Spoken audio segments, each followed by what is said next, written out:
Assalamualaikum warahmatullahi wabarakatuh. Oke teman-teman, pada kesempatan kali ini saya akan menjelaskan sistem kerja pada AC mobil atau sistem pendingin. Bagaimana kok bisa sih menghasilkan dingin, padahal kan yang ada di dalamnya itu hanya gas freon.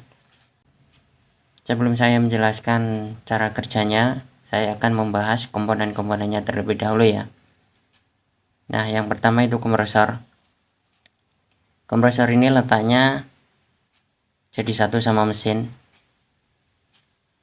Pada kompresor ini ada magnet clamp. Magnet clamp ini sendiri ada 3 komponen, spool, puli, dan clamp. Oke, komponen selanjutnya adalah selang atau pipa. Rata-rata pada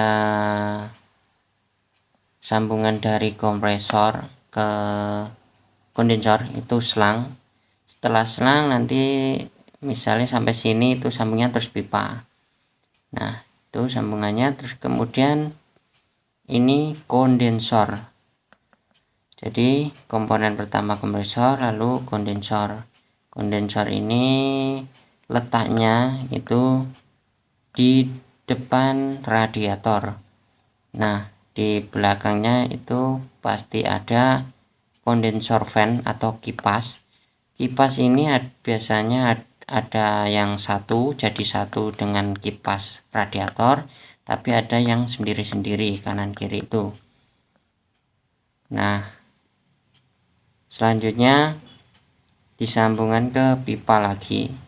Nah, ke kondensor, lalu ke ini receiver dryer atau filter freon, filter dryer. Ini sambungannya rata-rata itu pipa, jarang yang pakai selang karet itu ya. Nah, ini kemudian lanjut lagi ke ini ada stick glass ya. Ini adalah kaca, tujuannya untuk melihat sirkulasi freon. Oke, kemudian lanjut lagi, ini ada pressure switch. Pressure switch ini adalah pentil untuk mengecek tekanan pada pipa ini ya. Nah, ini pipa ini lanjut lagi ke expansion valve. Modelnya ini seperti ini. Ada 2 model juga, model kotak seperti ini dan model kapiler atau model cacing. Jika model cacing itu ada pipa tembaga kecil yang panjangnya kurang lebih 20 cm. Tuh, kemudian lanjut lagi ke evaporator. Evaporator modelnya seperti ini. Rata-rata modelnya kotak ya. Kotak atau persegi panjang lalu agak tebal. Nah, pada evaporator ini pasti ada blower fan atau kipas blower, dan juga ada filter yang untuk menyaring debu agar udara yang dihasilkan dan evaporatornya tidak kotor. Untuk letak evaporator, filter, dan blower fan ini ada di rata-rata itu di bawah dashboard. Untuk ekspansinya ini rata-rata juga gandeng pada evaporator.